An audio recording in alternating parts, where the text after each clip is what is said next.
So my dad killed himself when I was 5 years old. And I've told the story many times. I don't know if I've told all the details, but anyway, he killed himself when I was 5 years old. And my mom had gone into an institution when I was 3. So when he died, meaning like I've seen my mother twice, I think twice, since I was 3 years old. So when he died, you can only imagine, like, my 5-year-old little heart shattered into a million pieces. And I ended up in the grief and in the trauma, I ended up doing a lot of like weird, like little manipulative things. So for example, I would flip reality. Like I would imagine that that when I was awake, I was dreaming. And then when I was dreaming, I was awake, like things like that. So that so it wouldn't be real that he died. And I did a lot of stuff like that. And I was praying all of the time. God, what is it that you want me to learn from this? Because as a 5-year-old and a little kid, I knew that I was not here just to suffer, that I knew I was here to learn something. It was painful, it was very painful, but I knew that. And then I was in a meeting yesterday. It's a leadership meeting. I'm coaching a teen leadership. They're so cool. Coaching teens. It's just so fun with leadership. However, a big thing in the leadership container and in this is being on time and being in integrity with your time. I struggle with that. I'll be completely honest. My massage therapist was calling it Osmirian time. Like I live in Osmirian time. My husband calls it now Osmirian time. But at the end of the day, it's freaking rude. There's times when I'm just late, and I'm just late because there's other things I'm creating and doing instead of being on time, or other times I'm scrambling or I put too much on my plate. But it's been a thing my whole life of being late.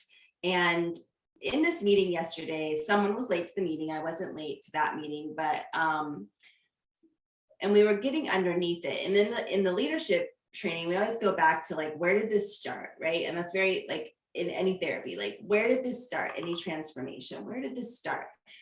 And it was the first time I really thought about this, and it was a really big aha for me. And my manipulation with time, and here, when I say manipulation, I absolutely mean manipulation, because I know I'm being late. I know that I'm doing things. I know that I'm like holding people up. I know that, but it's a full-blown manipulation. And then if I used to beat myself up, now I'm just like, I don't know what I am now when I'm late. But I realized during that meeting that my manipulation with time started when my dad died. That I wanted those 5 years back so bad that I started manipulating time.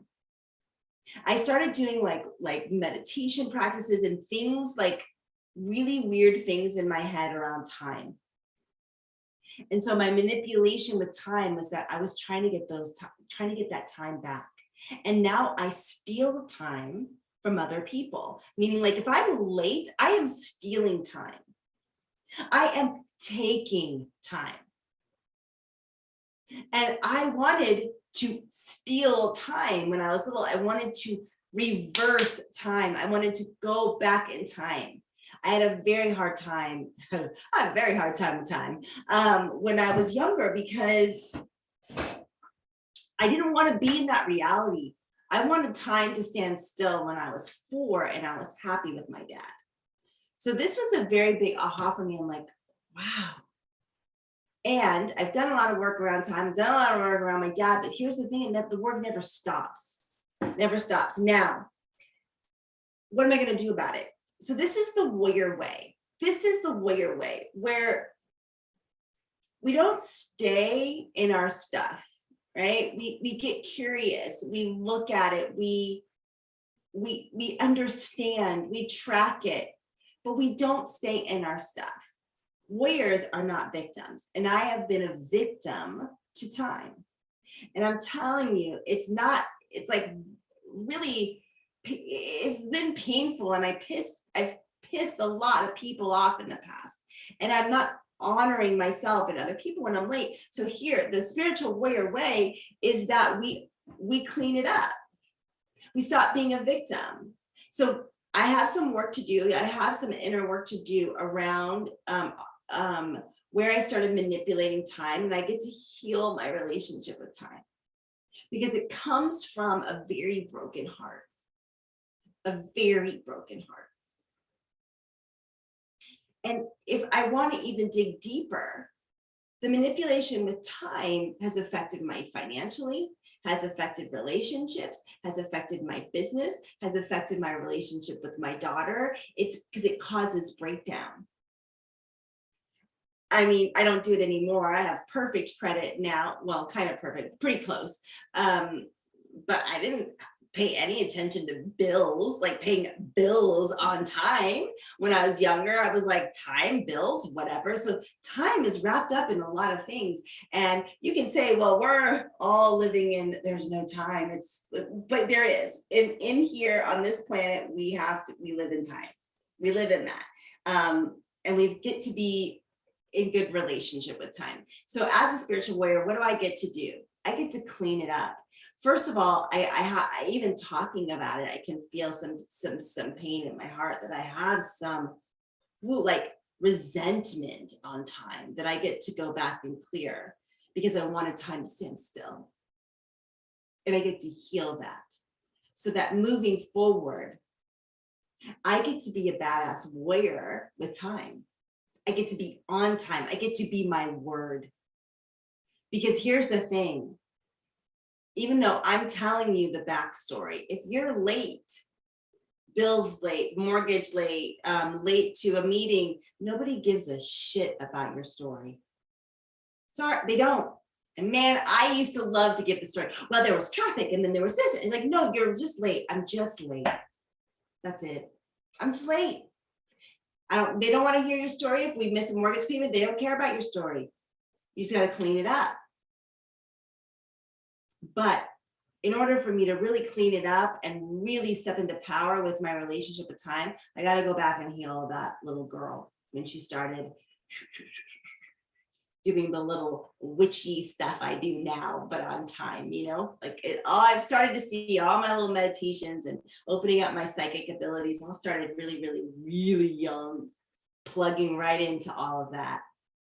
So if you have something that you're still a victim to, and you're creating story around it, well, make excuses, track it, go back. When did it start for you? When did that start? No more victim around it. Clean it up. Step into your warriorship, all of it. You get to have it all. The biggest excuse I'm hearing these days, and it's real, is around money and time. And whatever your money story is, this video is not about money, but that started somewhere too. Whatever your time story is, started somewhere too. So we get to clean it up together. All right. My name is Beth Osmer, and this video is always supposed to be coming out at Thursday at 6 a.m. That is the time, and every week, and sometimes I'm late. But you'll have it tomorrow, 6 a.m. It should be in your inbox right now. All right, my name is Beth Osmer, and thank you for listening, and I will see you on the next video. Oh, I gotta go pick up my daughter from school. I'm gonna be late. Okay, see you next video.